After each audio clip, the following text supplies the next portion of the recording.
샬롬. 안녕하셨습니까?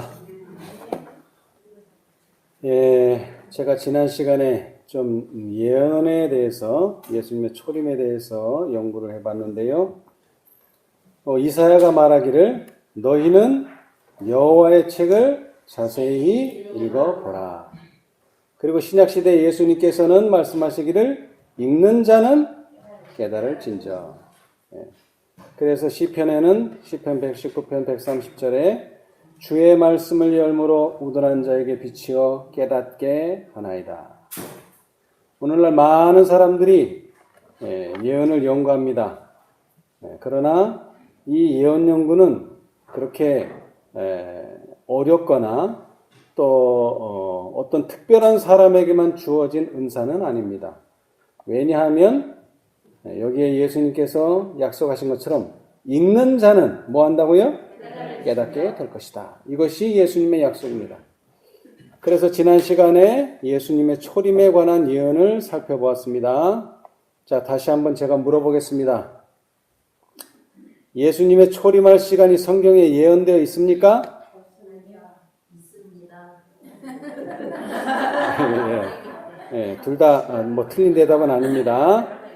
자, 증언의 말씀에 보면 하나님께서 약속하신 바로 그날에 여호와의 군대가 다 애굽 땅에서 나왔다. 근데 이 계산이 어떻게 되는 거죠? 400년이라고 하는 기간을 가지고 계산하는 겁니다. 무슨 의미인지 아시겠죠? 기간. 어떤 때가 아니라 기간. 이 400년이 어디서부터 시작하느냐에 따라서 끝이 달라져요. 2300주하고 비슷한 상황이죠.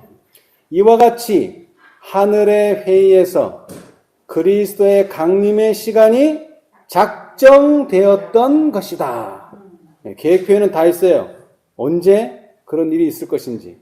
그래서 때를 알리는 대시계가 그 시각을 가리켰을 때 예수께서 베들레헴에 탄생하셨다. 그러니까 연착 없이 또 빨리 오는 것도 없이 딱 정시에 예수님이 베들레헴에서 탄생하셨어요. 그런데 실제로 우리가 찾아보면 예수님의 탄생의 시기는 예언되어 있지는 않습니다. 그런데 그 탄생의 시기를 알 수 있도록 주어진 명백히 지적된 시간이 있어요. 그 시간을 가지고 우리는 계산해낼 수는 있다는 거예요. 시대의 소망 233페이지 그리스도의 강림, 첫 번째는 그리스도의 강림, 두 번째 성령으로 기름 부음을 받으신 것, 그 다음 세 번째 그의 죽음, 그리고 네 번째 이방에 대한 복음의 전파 등에 관한 때가 명백히 지적되어 있었다. 어디에요? 다니엘서 9장 25절에. 이런 예언을 이해하고 뭐를 이해하는 거예요? 그러니까 예언을 이해한다는 게 때를 정확히 이해해야 돼요. 자, 그 다음에는요. 예수의 사명에서 그 예언의 성취를 인식하는 것은 유대 백성들의 특권이다. 여러분, 예수님이 33년 반 동안 이 세상에 사셨는데 예수님의 생애에서 정확한 시기가 지적된 것은 세 가지 사건밖에 없어요. 뭐예요? 그리스도의 강림, 성령으로 기름 부음을 받으신 것, 그리고 그분의 죽음, 이 세 가지 사건. 근데 시간으로 말하면 2시간. 왜? 그리스도의 강림과 성령의 기름 부으심은 같은 사건을 말하는 거예요. 여기서 말하는 그리스도의 강림은 그리스도의 탄생이 아닙니다. 왜 아니에요? 제가 요한복음을 읽어드렸죠? 예수님께서 빌라도에게 빌라도가 네가 왕이냐? 그랬더니 그래 내가 왕이다. 그러면서 뭐라고 말씀하셨어요? 요한복음 18장 37절 빌라도가 가로되 그러면 내가 왕이 아니냐? 예수께서 대답하시되 내 말과 같이 내가 왕이니라. 내가 이를 위하여 났으며 이거는 말 그대로 탄생이에요. 태어난 거예요.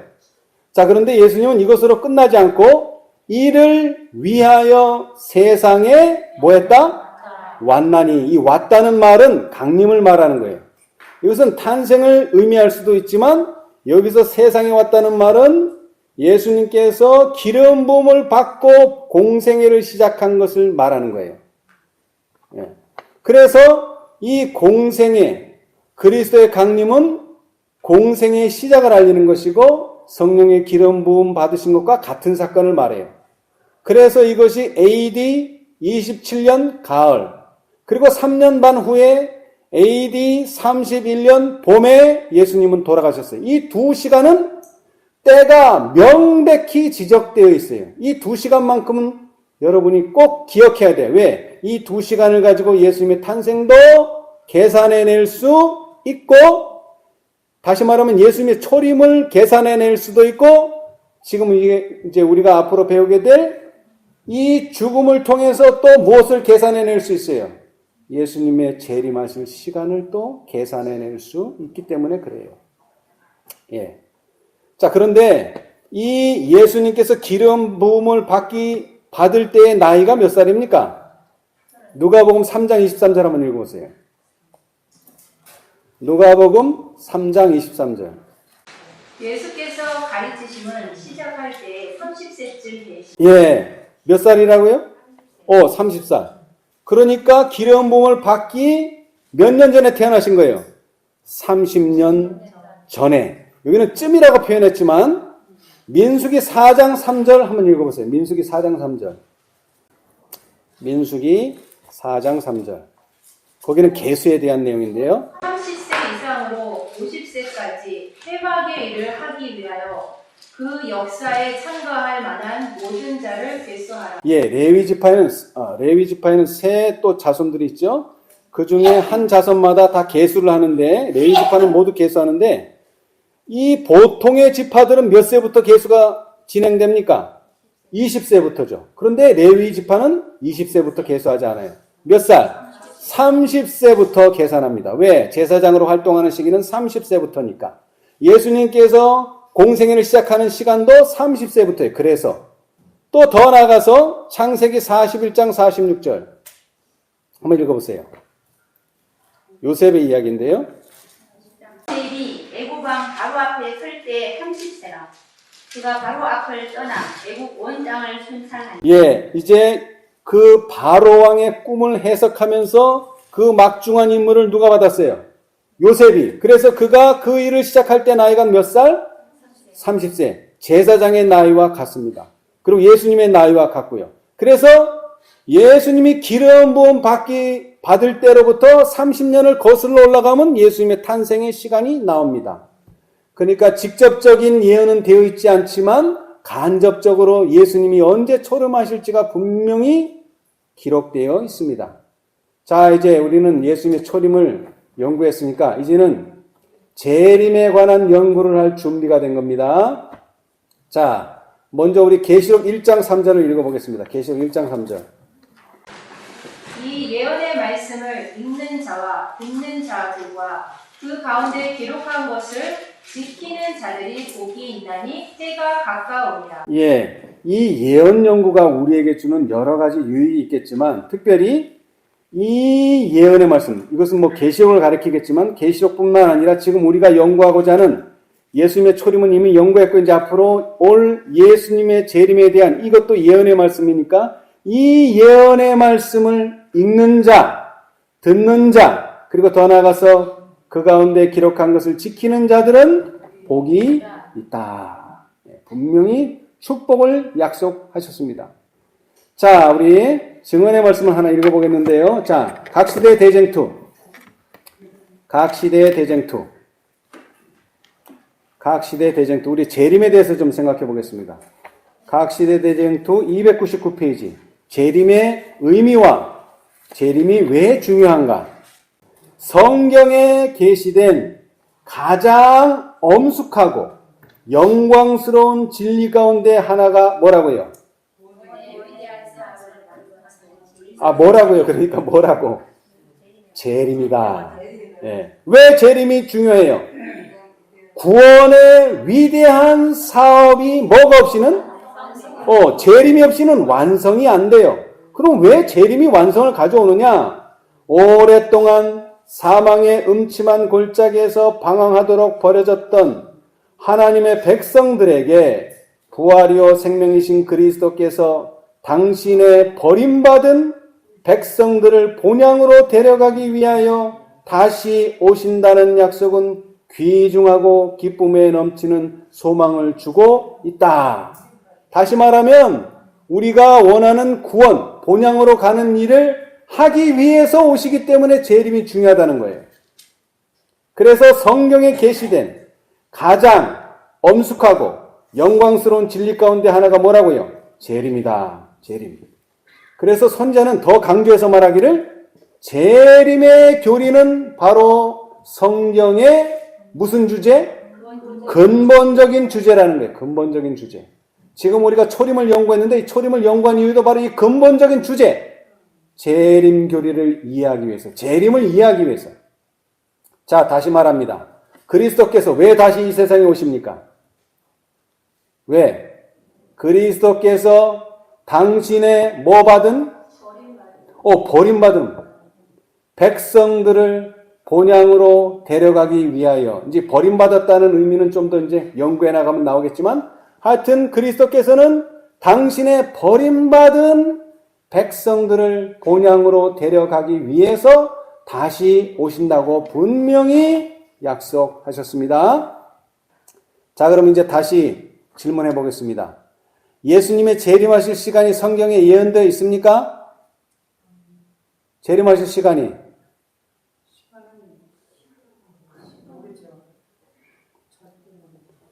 자, 각시대 대쟁투 370페이지 보겠습니다. 쉬운 질문은 아닙니다만은, 자, 370페이지. 이 소제목이 참 재밌어요. 재림 운동에 대한 뭐라고요? 무고가 뭡니까, 무고? 무고가 뭐예요? 죄가 없는데 죄가 있다고 누군가가 송사하는 것을 말합니다. 그런데 그 송사가 어디에 걸려있어요, 지금? 재림운동에 이 송사가 걸려있다는 거예요. 분명히 죄가 없는데 뭐라고요? 죄가 있다. 자, 제가 한번 읽어보겠습니다. 그리스도께서 재림하실 분명한 날짜를 선포하게 되자. 선포했어요, 안 했어요? 윌리엄 밀러가 분명히. 그것도 2번이나 했어요. 강단에서 설교하는 목사들로부터 가장 무례하고 하나님을 대적하는 죄인들에 이르기까지 각 계층의 많은 사람들의 큰 반대를 불러 일으켰다. 먼저 이것을 알지니 말세에 기롱하는 자들이 와서 자기의 정욕을 쫓아 행하며 기롱하여 가로되 주의 강림하신다는 약속이 어디 있느뇨? 조상들이 잔 후로부터 만물이 처음 창조할 때와 같이 그냥 있다. 그 한 예언의 말씀이 여기에서 뭐 되었다? 성취되었다. 자, 그런데 이 예언의 말씀이 어디에서 인용되었죠? 베드로가 한 말이에요. 여러분, 베드로가 했다는 말을 기억하고 계세요? 자, 그런데 이 베드로가 뭐라고 말했어요? 먼저, 이 먼저는 뭐의 먼저예요? 뭐에 앞선다는 이야기죠? 여러분이 베드로후서 제가 좀 이따 읽어드릴 텐데, 베드로후서는, 자, 지금 제가 보겠습니다. 지금, 자, 베드로후서 3장. 베드로후서 3장. 여러분이 복음 성경을 가지고 계시면 좀 더 이해하기가 쉬워요. 여러분, 베드로후서는 3장으로 기록되어 있어요. 3장이 끝장이에요. 근데 그 끝장의 전체 내용이 뭐예요? 베드로후서 3장 끝장. 그 위에 보세요. 뭐라고 되어 있어요? 복음성 재림과 그 준비예요. 재림과 그 준비. 이게 이 3장의 전체의 내용이에요. 근데 그 내용 중에서 먼저라는 뜻은 뭐예요? 먼저. 예수님이 재림하시기 전에 일어나는 일이 이거라는 거예요. 어떤 일이 일어나요? 기롱하는 자. 제가 기롱이라 하니까 저도 이해가 안 돼요. 이 개혁성경이 좀 이해 안 되는 말이 많아서 찾아보니까 조롱한다는 뜻이에요. 조롱하는 자들이 와서 자기의 정욕을 쫓아 행하며 조롱하여 가로되 주의 강림하신다는 약속이 어디 있느뇨? 조상들이 잔 후로부터 만물이 처음 창조할 때와 같이 그냥 있다고 한 예언의 말씀이 여기에서 성취되었다. 여러분, 이 말이 어떻게 성취됐는가를 잘 이해하셔야 돼요. 저도 성취됐다는 말은 알겠는데 그럼 어떻게 이 말이 성취됐느냐? 자, 그 다음부터 읽어보면 이제 내용이 나와요. 어떻게 성취됐는지. 구주를 사랑하노라고 공언하는 많은 사람들은 그들이 재림의 교리를 반대하는 것이 아니라 다만 그 일정한 날을 정하는 일을 반대할 뿐이라고 말하였다. 이게 참말이에요? 거짓말이에요? 자, 다시 읽어드릴게요. 구주를 사랑하노라고 구주를 사랑한다고 말하는 많은 사람들이 윌리엄 밀러가 1844년 3월 21일, 1844년 10월 22일 날 예수님이 오신다. 그랬을 때 그것을 반대했어요. 그거 잘하는 일이에요? 잘못한 일이에요? 왜 잘못한 일이에요? 그 사람들이 뭐라 그래요? 다 좋은데 그 날을 정하는 일은 잘못됐다. 그들이 그렇게 말한다는 거예요. 그런데 이렇게 말하는 것은 어떤 예언의 말씀을 성취하는 거라고요? 먼저 이것을 알지니 말세에 기롱하는 자들이 와서 자기의 정욕을 쫓아 행하며 조롱하여 가로되 주의 강림하신다는 약속이 어디 있느냐 하는 이 말씀을 그대로 성취시키고 있다는 거예요. 무슨 뜻인지 아시겠어요? 그러나 모든 것을 보시는 하나님의 눈은 그들의 마음을 다 아셨다.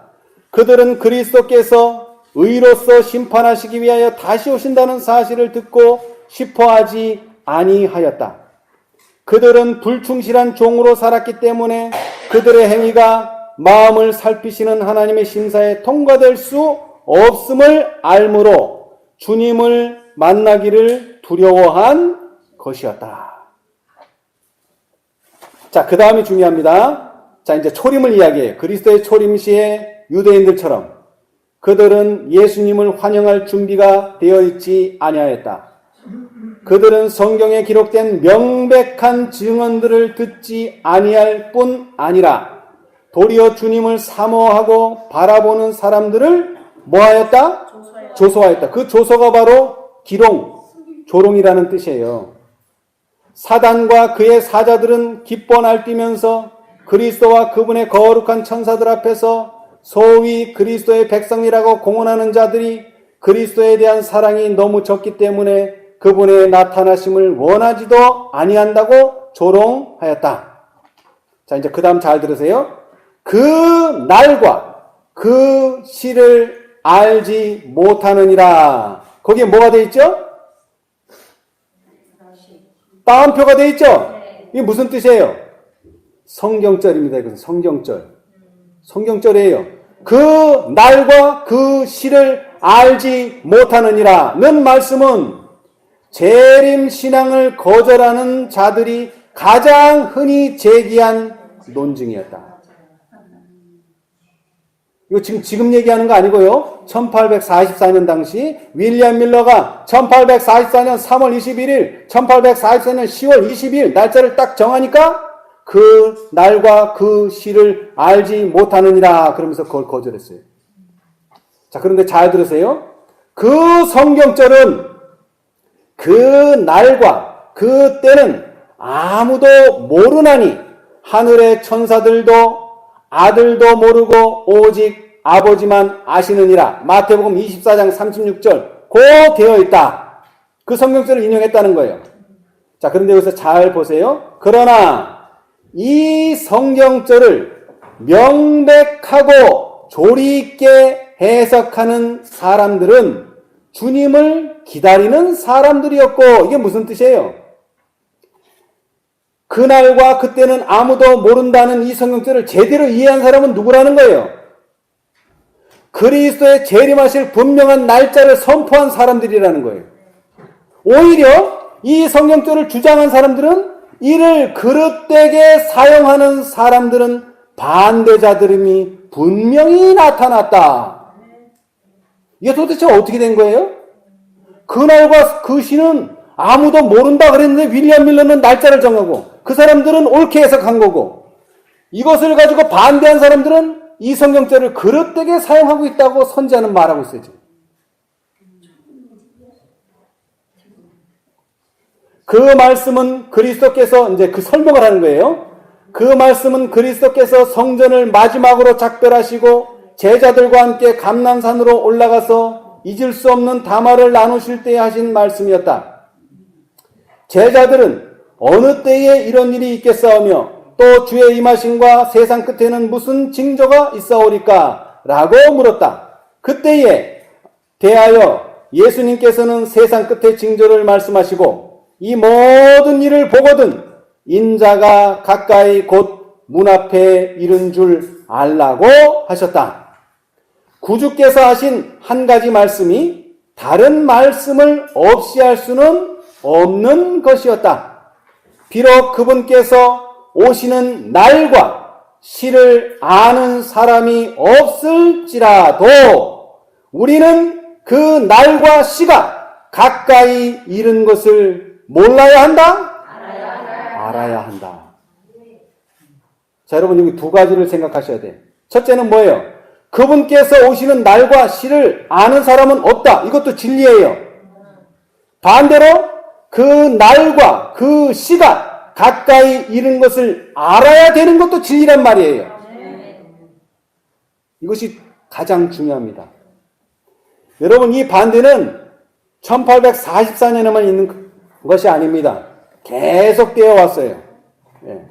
더욱이 우리가 그분의 경고를 멸시하고 그분의 재림이 가까움을 알기를 거절하거나 게을리하게 되면 홍수가 다가오는 것에 무관심했던 노아 당시의 사람들처럼 그 일은 우리에게 있어서 치명적인 사건이 될 것이라는 사실도 배웠다.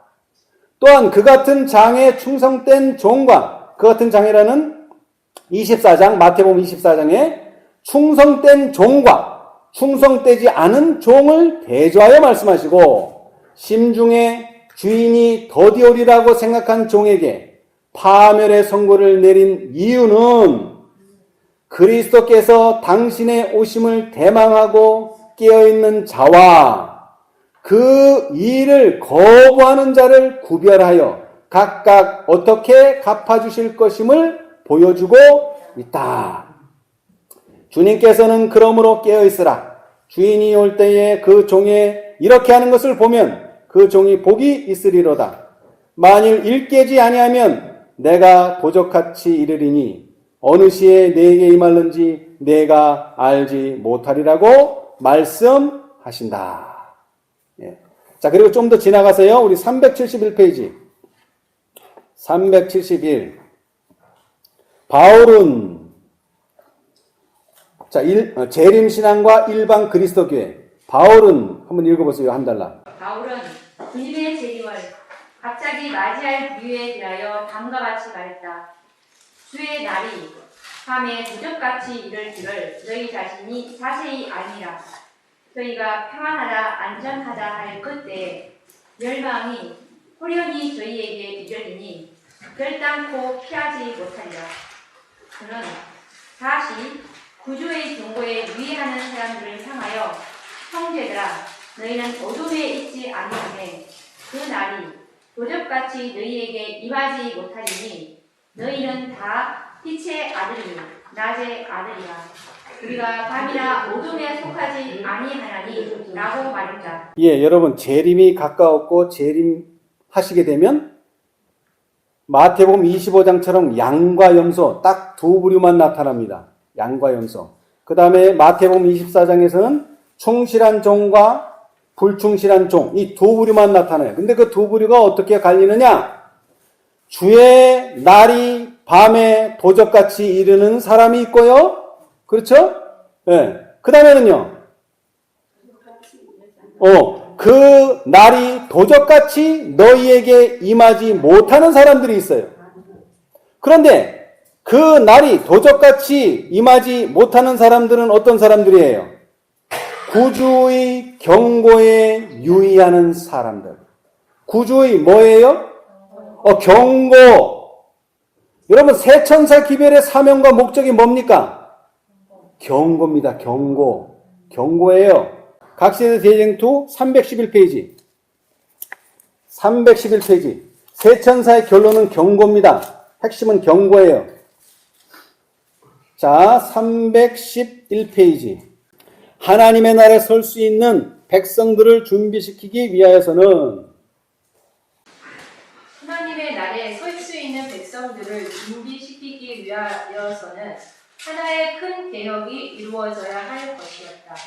당신의 백성이라고 봉헌하는 사람들 중 대부분이 영원한 것을 위하여 준비하지 않고 있음을 보신 하나님께서는 당신의 자비로서 그들을 혼수 상태에서 깨워 주님의 재림을 위하여 준비를 갖추게 하시고자 경고의 기별을 보내실 예정이었다. 왜 예정이죠? 아직 안 왔으니까. 안 왔으니까 예정이죠. 그러니까 예언이고요. 자, 그런데 새 천사의 기별이 어떻게 되느냐면, 자, 그 다음 줄. 그 경고의 기별은 어디에 기록되어 있다? 요한계시록 14장에 기록되어 있다. 거기에 하늘의 천사들에 의하여 전파되는 삼중 기별이 기록되어 있다. 그리고 그 다음으로 즉시 인자가 와서 땅에 익은 곡식을 거두어 드리는 사건이 전개되고 있다. 근데 이 경고가 그냥 한 번으로 주어지는 게 아니에요. 경고의 첫째 기별이 있고, 경고의 둘째 기별이 있고, 경고의 셋째 기별이 있어요. 경고의 첫째 기별은 심판이 임하였다는 것을 선포한다. 선지자는 공중을 날아가는 한 천사를 보았다. 그는 땅에 거하는 자들, 곧 여러 나라와 족속과 방언과 백성에게 전할 영원한 복음을 가졌더라. 그가 큰 음성으로 가로되 하나님을 두려워하며 그에게 영광을 돌리라. 이는 그의 뭐하실? 심판하실 시간이 이르렀다는 경고와 함께 그것은 예언입니다. 이르렀으니 하늘과 땅과 바다와 물들의 근원을 만드신 이를 경배하라 하더라. 이 경고, 새천사 기별의 경고에 유의한 사람들은 절대로 그날이 도적같이 임하지 못합니다. 자, 그래서 분명히 말하지만 주의 날이 밤에 도적같이 이를 사람이 있고요. 다시 말하면 주님의 재림을 갑자기 맞이할 사람이 있고요. 또 한 부류는 그날이 도적같이 너희에게 임하지 못하는 구주의 경고에 유의하는 사람들이 있어요. 네. 자, 그래서 다시 371로 가서요. 네, 372페이지요.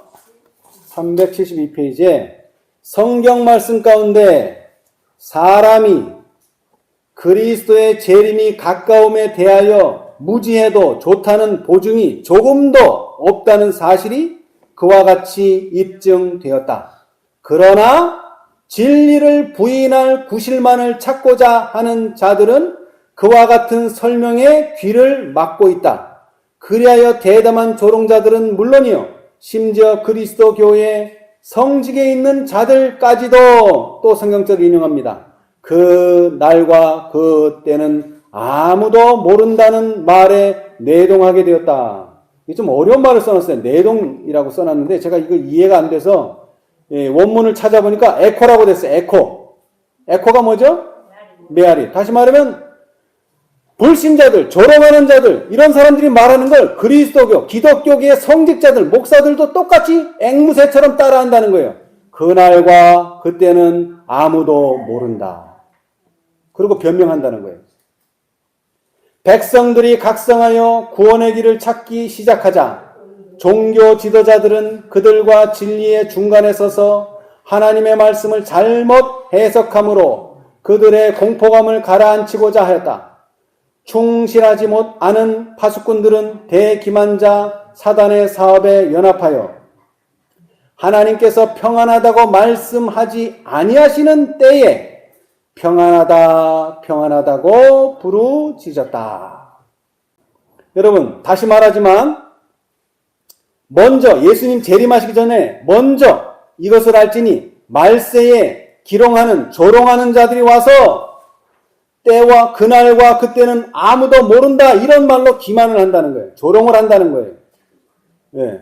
그게 베드로가 예언한 말인데 그 예언이 1844년 당시 어떻게 됐다고요? 그대로 성취가 되었다는 거예요. 네, 성취가 되었어요. 자, 우리 베드로후서 3장을 다시 한번 보겠습니다. 전체는 재림과 그 준비인데요. 재림과 그 준비. 자, 3장 1절, 2절 한번 제가 읽어보겠습니다. 사랑하는 자들아, 내가 이제 둘째 편지를 너희에게 쓰노니 이 둘로 너희 진실한 마음을 일깨워 생각하게 하여 곧 거룩한 선지자의 예언한 말씀과 주 되신 구주께서 너희의 사도들로 말미암아 명하신 것을 뭐하게? 기억하게 하려 하노라. 이것이 베드로후서 3장을 쓴 이유예요. 근데 그 기억은 뭐에 대한 기억을 새롭게 하는 거예요? 예수님이 다시 오신다. 예수님이 다시 오신다는 거예요. 자, 그런데 여러분, 베드로는 어떤 사람입니까? 베드로 어떤 사람이에요? 예수님과 각별한 관계를 가진 세 제자 중에 한 명이고요. 베드로의 생애에서 가장 핵심적인, 예수님과의 관계에서 가장 핵심적인 사건은 어떤 사건입니까? 예수님을 부인했어요. 그것도 몇 번이나? 3번. 그런데 사실 이것은 예수님을 부인한 것보다 더 중요한 메시지가 있는데, 예수님께서 불과 몇 시간 후에 일어날 일을 베드로에게 예언했는데 베드로는 그 예언을 부인했어요. 예언을 부인했단 말이에요. 예수님도 부인했지만 예수님이 베드로에게 한 예언을 부인했어요. 근데 이 부인이 참 재밌어요. 네가 나를 부인할 거다 이렇게 말하셨으면 좀 우리가 덜 와닿는데 3번 뭐 하기 전에 2번 울기 전에 3번 숫자가 들어가 있어요. 그래서 이것은 뭐 부인할래요? 부인할 수가 없어요. 근데 여기서 말하는 숫자는 바로 시간적인 예언을 의미합니다. 시간적인 예언. 다시 말하자면 베드로는 예언에 대해서 아주 엄청난 상처를 받은 사람이에요. 그런 베드로가 예언을 기록했어요. 예수님이 재림하시기 전에 누가 너희를 방해할 것이다? 말로는 예수님 사랑한다고 하는데 예수님 오시는 날짜를 정했을 때 그 날짜를 부인하는 사람들. 근데 뭐 가지고 부인해요? 성경절 가지고 부인해요. 근데 이 성경절은 그런 의미가 아니라는 거예요. 물론 날짜를 정하는 것은 이 의미에 맞지 않지만 예수님의 재림이 가까웠다는 것은 분명하다는 것이죠. 오늘날 우리가 전하는 것도 마찬가지입니다. 몇 년도에 예수님 오신다가 아니에요. 몇 년 안에 오신다는 거예요. 예수님의 재림이 심히 가깝다. 우리가 전하는 기별은 그겁니다. 예수님이 언제 오신다가 아니에요. 예수님이 오실 시간이 너무나 촉박했다. 자, 그 다음에 읽어보겠습니다. 마치 그리스도께서 세상에 계시던 당시의 바리새인들처럼 많은 사람들은 자기들 스스로 천국에 들어가기를 싫어하고 들어가려는 사람들도 막았다. 그들의 피는 마침내 그들의 손에서 찾게 될 것이다. 일반적으로 교회 안에 있는 겸손하고 헌신적인 사람들이 먼저 기별을 받았다. 성경을 스스로 연구한 사람들은 예언에 대한 일반적인 견해가 성경적이 아니라는 사실을 깨달을 수밖에 없었다. 여러분, 그때 당시만 해도 다니엘서 같은 예언은 이건 풀기 힘든, 해석하기 힘든 책으로 치부했어요. 그런데 성경은 뭐라고 말했죠? 이사야는 여호와의 책을 자세히 읽어보라. 예수님은요, 읽는 자는 깨달을진저. 그래서 성경을 스스로 연구한 사람은 다 이 예언을 이해할 수 있고, 그때 당시에 일반적인 견해, 복천년의 잘못된 견해, 그 다음에 이 세상은 성소라고 하는 잘못된 일반적인 견해 때문에 실망을 당하긴 했지만 이런 것들을 다 깨달을 수 있게 성경은 기록되어 있습니다. 예. 어디서나 일반 성직자들의 영향을 받지 않은 곳에서는, 그리고 어디에서나 성경 말씀을 스스로의 힘으로 연구한 곳에서는 재림의 교리가 하나님의 권위 위에 세워진 교리임을 성경절들을 비교 검토함으로 알게 되었다. 많은 사람들은 신앙 없는 형제들에게 박해를 받았다. 어떤 사람들은 교회에서의 지위를 보존하기 위하여 그들의 신앙을 말하지 않은 자도 있었다. 그러나 하나님께 충성된 사람들은 그들에게 맡겨진 진리를 숨겨서는 안 된다고 생각했다. 그리하여 그리스도의 재림을 믿는다고 고백한 이유만으로 교회에서 어떤 처분을, 제명 처분을 받은 사람들이 적지 아니하였다. 이것이 둘째 천사의 기별의 결과예요. 교회로부터 5만 명이 떠났어요. 그런데 제명 처분을 한 사람들은 어떤 사람이죠? 버림받은 사람. 예수님이 왜 오신다고요? 버림받은 사람을 본향에 데려가기 위해서. 근데 그들이 왜 버림을 받았어요? 성경에 있는 그대로를 전했는데 버림을 받았단 말이에요. 그래서 예수님은 그들을 데리러 오는 거예요. 그리고 이 진리는 숨길 수가 없어요. 말하지 않은 사람들도 있었어요. 왜? 말하면 분명히 이거 박해를 당하고 내가 교회에서 제명처분 당할 거다 알았기 때문에 말하는 사람 벙어리들도 있었어요. 그런데 정말로 신신한 사람은 그들에게 맡겨진 진리를 숨겨서는 안 된다. 이것은 우리의 특권이면서 우리의 의무입니다. 자, 다시 읽어드릴게요. 그리스도께서 당신의 버림받은 백성들을 본향으로 데려가기 위하여 다시 오신다는 약속은 귀중하고 기쁨에 넘치는 소망을 주고 있다. 재림의 교리는 바로 성경의 근본적인 주제이다. 자, 그 다음에 312페이지. 이제 재림을 연구하는 데 있어서 가장 중요한 키포인트는 초림을 확실하게 이해해야 돼요. 초림. 자, 우리 312페이지. 그리스도의 초림 당시에 초림과 재림 있죠? 소제목. 자, 한번 읽어보세요. 그리스도의 초림 당시에 거룩한 성 예루살렘의 제사장들과 서기관들은 이미 하나님의 말씀을 위탁받고 있었으므로 시대의 징조를 분별하고 허락하신 분의 오심을 선포할 수 있었을 것이다. 미가 예언은 그분의 출생기를 알려주었고 다니엘은 그분의 초림의 시기를 분명하게 밝혀주었다. 자, 여러분 보세요. 여기서 말하는 초림의 시기는 뭡니까? 예수님이 베들레헴의 아기로 태어나시는 때가 기록되어 있는 게 아니고 아까도 말했지만 그리스도의 강림, 성령의 기름 부으신 때만 기록되어 있어요. 그러나 그 때를 안다면 거기서 30년을 계산하면 뭐가 나오죠? 예수님이 베들레헴에서 태어나실 때가 언제인지가 분명히 나옵니다. 자, 그 다음에 읽으세요.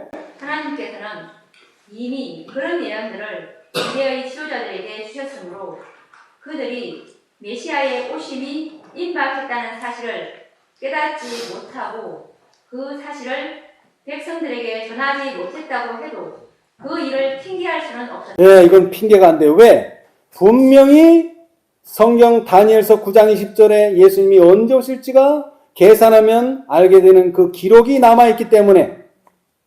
자, 읽으세요. 그들의 무지는 죄스러운 태만의 결과였다. 유대인들은 세상의 위대한 인물들에게 경의를 표함으로 사탄의 종들에게 복종하는 한편 순교당한 하나님의 선지자들을 위해 기념비를 세우고 있다. 그들은 세속적 지위와 권력을 쟁탈하기 위한 투쟁에 몰두했으므로 하늘의 임금께서 주시는 거룩한 영광을 잊어버렸다. 예, 뭐를 잊어버렸다고요? 거룩한 영광. 여러분, 이 거룩한 영광은 예언을 연구함으로써 깨닫게 되는 겁니다. 예언. 특별히 시기에 관련된 예언. 이것을 주기 위해서 예수님께서는 이스라엘 백성을 택한 거예요. 이것을 위해서 제7일 안식일 예수 재림교회가 존재하는 겁니다.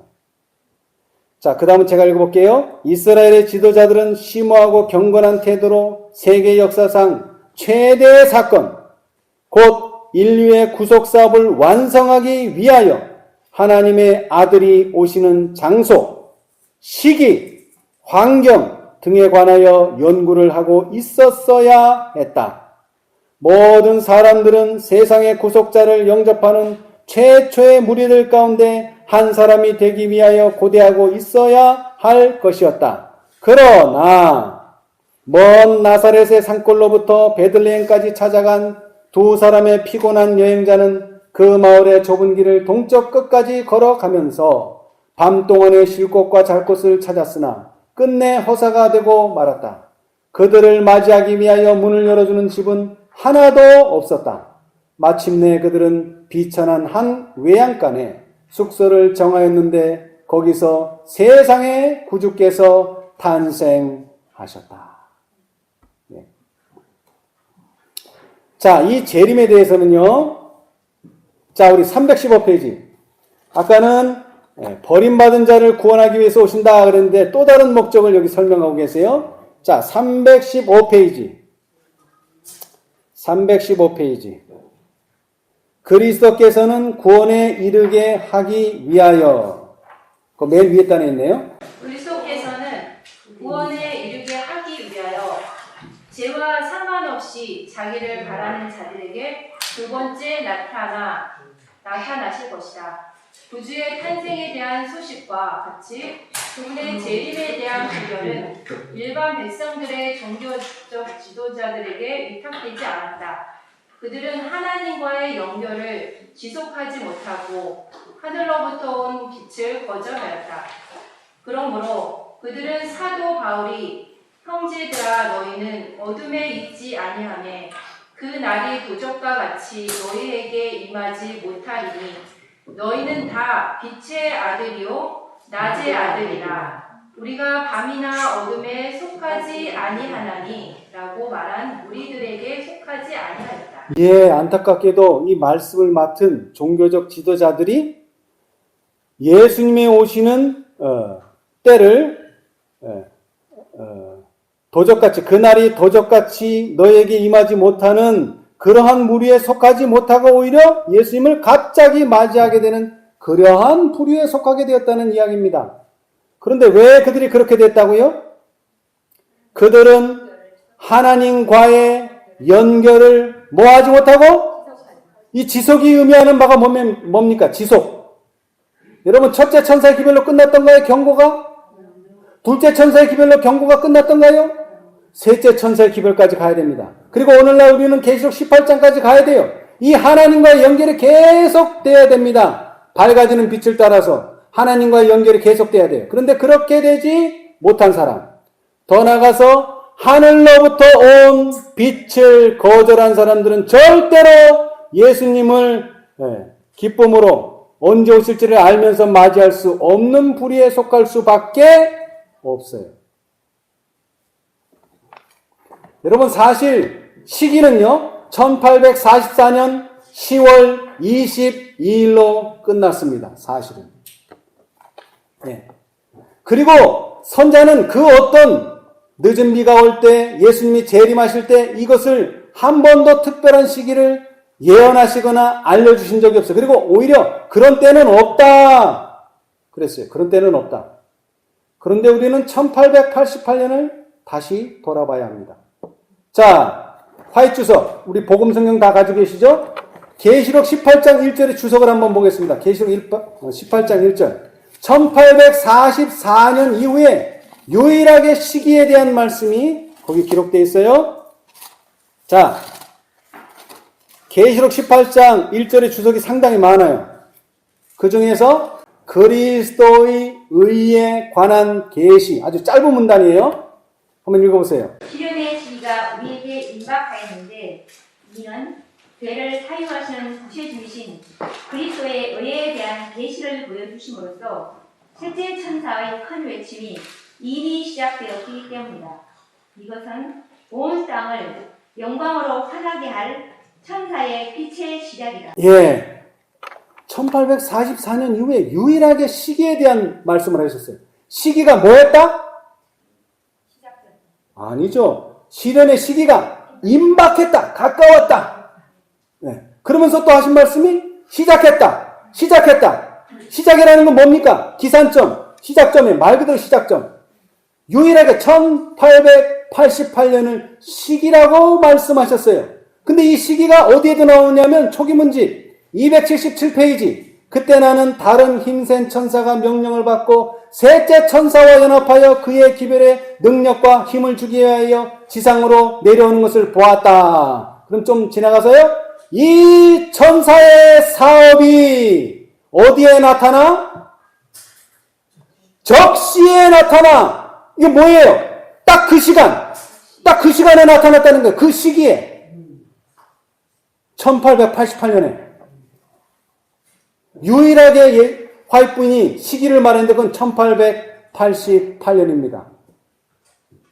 그러면서 뭐라고요? 임박했다. 그 다음에 시작했다. 그리고 이 사업은 적시에 나타났다. 분명히 말씀했어요. 시기가 나타났어요. 예수님의 당시로 돌아가면 시대의 소망 232페이지 그리스도의 가르침의 요지는 곧 뭐가 찼고 때가 찼고 하나님의 나라가 가까웠으니 회개하고 복음을 믿으라. 이 1888년이 왜 시기적으로 중요하냐? 나는 또한 만일 그대들이 기별을 받아들였다면 우리는 그날로부터 몇 년 후? 2년 후에 하늘 왕국에 있었을 것임을 보았다. 그래서 시기가 중요한 거예요. 2년 후에 갔다는 거예요. 그런데 뭐 했더라면? 기별을 받아들였다면. 조건이에요, 조건. 그런데 안타깝게도 기별을 받아들이지 않아서 다음 문단은 그러나 이제 우리는 광야를 돌아가서 40년 동안 거해야만 한다. 그런데 그 40년이 끝났다는 사인이 2014년에 온 거예요. 그게 다섯째 천사의 기별을 우리가 깨닫게 된 것이고 이제 그때로부터 다시 우리는 때가 찼고 하나님 나라가 가까웠으니 회개하고 복음을 믿으라. 그 기별이 전해져야 된다는 거예요. 그래서 지금 우리가 이 기별을 깨닫게 된 거예요. 다시 말하지만 예수님의 공생애에서 정확한 시기가 계산된 것은 두 사건밖에 없어요. 시대의 소망 233페이지 다시 반복합니다. 그리스도의 강림. 이것은 또 성령으로 기름 부음 받으신 것 같은 사건이에요. 그 다음에 또 하나는 뭐예요? 그의 죽으심. 그리스도의 강림과 성령의 기름 부음 받으신 것은 AD 27년 가을. 그리고 그로부터 3년 반 후 AD 31년 봄. 그것이 때가 명백히 지적되어 있어요. 앞의 사건, 그리스도의 강림과 성령의 기름 부으심을 받으신 사건을 중심으로 30년 앞으로 가면 뭐가 나와요? 초림이 나와요. 그리고 그의 죽으심을 통해서 2000년 뒤로 가면 뭐가 나와요? 재림하실 시간이 나온다는 것이죠. 왜? 이것은 화이트분이 강조했어요. 이 네 가지 사건 등에 관한 때가 명백히 지적되어 있었다. 이런 예언을 이해하고 이 시기의 예언을 이해하고 예수의 사명이 뭐예요? 오늘날 재림 전에 죄 없이 함, 죄 없는 상태가 되는 것, 그 다음에 버림받은 자들을 구원하기 위해서 온다는 그 사명이 이루어지신다면 예수님이 말씀하신 때 서기 2031년 전에 예수님은 분명히 오십니다. 그런데 이런 예언을 이해하고 예수의 사명에서 그 예언들의 성취를 인식하는 것은 누구나가 다 하는 게 아니에요. 누구의 특권? 유대 백성들의 특권이에요. 재림교회의 특권이에요. 이 특권. 그들은 이걸 잃어버린 거예요. 다른 걸 잃어버린 게 아니라. 그래서 라오디게아 상태가 된 거예요. 다시 말하지만 화이트주석 요한복음 13장 13절로 17절에 순결하고 흠없는 하나님의 어린 양이신 그분이 자기 몸을 속죄 제물로 바치고 있었다. 그가 이제 제자들과 함께 유월절을 먹고 나면 4000년 동안 바쳐온 희생 제도의 뭐를? 종지부를 찍을 것이다. 포인트가 된다는 거예요. 포인트. 그 다음 선지자왕 699페이지 그 후에 천사는 그가 장차 많은 사람으로 더불어 한 이래 동안의 언약을 굳게 정하겠다고 말하였다. 그가 그 이래의 절반에 제사와 예물을 금지할 것이다. 서기 31년 봄에 참 희생제물이신 그리스도께서는 갈바리에서 제물이 되셨다. 공교롭게도 이 베드로가요, 베드로 전서, 베드로 후서를 통해서 이 재림을 상당히 강조했어요. 재림을 상당히 강조하고 재림을 어떻게 준비할 것인가 그것까지도 이야기해놨어요. 자, 우리 베드로전서를 보겠습니다. 새 성경절을 보겠는데 다 베드로서에 나오는 말이에요. 베드로전서 1장. 베드로전서 1장. 우리는 이 말을 베드로가 했다는 것을 명심하셔야 돼요. 베드로. 1장 5절입니다. 너희가 말세에 나타내기로 얘기하신 구원을 얻기 위하여 믿음으로 말미암아 하나님의 능력으로 보호하심을 입었나니 그러므로 너희가 이제 여러 가지 시험을 인하여 잠깐 근심하게 되지 않을 수 없으나 오히려 크게 기뻐하도다. 너희 믿음의 시련이 불로 연단하여도 없어질 금보다 더 귀하여 예수 그리스도에 나타나실 때에 칭찬과 영광과 존귀를 얻게 하려 함이라. 예수를 너희가 보지 못하였으나 사랑하는도다. 이제도 보지 못하나 믿고 말할 수 없는 영광스러운 즐거움으로 기뻐하니 믿음이 결국 곧 영혼의 구원을 받으리라.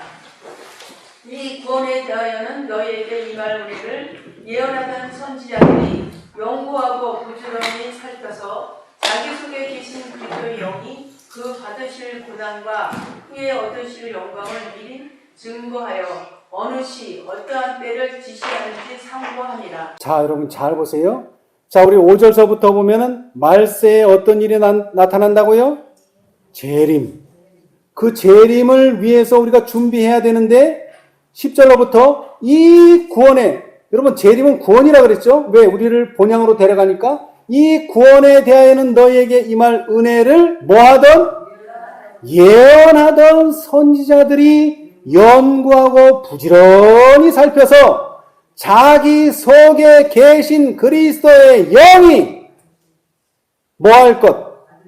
그 받으실 고난 그리고 후에 얻으실 영광 이것이 뭘 의미할까요? 자, 다시 얘기합니다. 선지자가 말했어요. 2시간은 정확하다. 예수님이 기름 부음 받으신 그 사건, 그 다음에 예수님이 돌아가신 그 사건은 시간적으로 정확하다. 그런데 베드로가 말하기를 우리가 재림을 맞이하기 위해서 예언하던 선지자들이 연구하고 부지런히 살폈는데 뭐를 살폈어요? 그 받으실 고난, 십자가의 사건이 언제 있을 것인지 거기 그 다음에 뭐라 그랬어요? 그 시, 그 다음에 어떠한 때를 지시하는지 상고하니라. 그러면서 3장으로 넘어갑니다. 이제 베드로서 3장. 네. 다 백그라운드가 있어야 돼. 백그라운드가. 그냥 무턱대고 하는 게 아니에요. 백그라운드가 이렇게 딱 깔려져 나온 상태에서 자, 이제 3장. 우리가 8절서부터 보면 좋겠지만 그 전에 3장 3절. 먼저 이것을 알지니. 예. 말세에 기롱하는 4절까지. 사람이 와서 자기의 정령을 쫓아 행하며 기롱하여 가로되 주의 강림하신 날의 약속이 어디 있느냐? 조상들이 잔 후로부터 만물이 처음 창조할 때와 같이 그냥 있다 하니. 예. 이 성경절이 언제 성취됐다고 선지자가 말씀하셨어요. 1844년 윌리엄 밀러가 날짜를 정했을 때 그것을 반대하는 사람들이 바로 이 성경절에 해당하는 사람들이다. 근데 그 사람들은 앞으로도 계속 나타날 거예요. 뭐 할 때까지? 예수님의 재림이 가까웠다는 것을 증거하는 사람들을 기롱할 때에. 그러고 나서 이제 8절이 나옵니다. 그러고 나서 사랑하는 자들아, 주께는 하루가 1000년 같고 1000년이 하루 같은 이 한 가지를 잊지 말라. 주의 약속은 어떤 이에 더디다고 생각하는 것 같이 더딘 것이 아니라 오직 너희를 대하여 오래 참으시고 아무도 멸망치 않고 다 회개하기에 이르기를 원하시느니라. 그러나 주의 날이 도적같이 오리니 그 날에는 하늘이 큰 소리로 떠나가고 체질이 뜨거운 불에 풀어지고 땅과 그 중에 있는 모든 일이 드러나리로다. 이 모든 것이 이렇게 풀어지리니 너희가 어떠한 사람이 되어야 마땅하뇨? 거룩한 행실과 경건함으로 하나님의 날이 임하기를 바라보고 간절히 사모하라. 그런 사람들은 어떻게 온다고요? 절대로 갑자기 오지 않습니다. 그 날에 하늘이 불에 타서 풀어지고 체질이 뜨거운 물에 녹아지려니와 우리는 그의 약속대로 의의 거하는 바 새 하늘과 새 땅을 바라보도다. 그러므로 사랑하는 자들아, 너희가 이것을 바라보나니 주 앞에서 점도 없고 흠도 없이 살아야 된다는 거예요. 왜? 재림의 목적이 그거니까. 평강 가운데 나타나기를 힘쓰라. 네. 다시 제가 반복합니다. 각시대 대쟁투 315페이지 저만 읽겠습니다. 그리스도께서 구원에 이르게 하기 위하여 죄와 상관없이 자기를 바라는 자에게 두 번째 나타나실 것이다.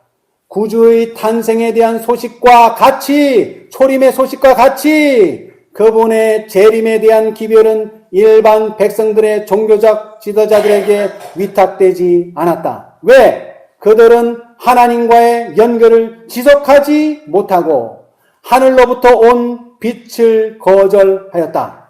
그러므로 그들은 사도 바울이 형제들아 너희는 어둠에 있지 아니하매 그날이 도적같이 너희에게 임하지 못하리니 너희는 다 빛의 아들이요 낮의 아들이라 우리가 밤이나 어둠에 속하지 아니하나니 라고 말한 무리들에게 속하지 아니하였다. 우리는 이런 자들이 되어서는 안 됩니다. 자, 그럼 어떻게 해야 됩니까? 자, 다시 각시대쟁투 371페이지. 바울은 주님의 재림을 갑자기 맞이할 불의에 대하여 다음과 같이 말하였다. 주의 날이 밤에 도적같이 이를 줄을 너희 자신이 자세히 알미라. 저희가 평안하다 안전하다 할 그때에 멸망이 호련히 저에게 이르리니 결단코 피하지 못하리라. 이런 부류가 있고요. 그는 다시 구주의 경고에 유의하는 사람들을 향하여 형제들아 너희는 어두움에 있지 아니하매 그날이 도적같이 너희에게 임하지 못하리니 너희는 다 빛의 아들이요 낮의 아들이라 우리가 밤이나 어두움에 속하지 아니하나니 라고 말하였다. 자, 누가 갑작스럽지 않은 예수님이 오실 것을 예수님의 재림의 임박성을 알고 있다는 것입니까? 구주의 경고에 유의하는 사람들, 새 천사의 경고의 기별에 유의하는 사람들은 뭐라고요? 절대로 그날이 도적과 같이 너희에게 임하지 못하리니. 자, 다시 강조하지만 예수님의 초림을 잘 연구해 보십시오. 그리고 나서 예수님의 재림을 연구해 보십시오. 절대로 예수님은 갑작스럽게 오시지 않을 것입니다.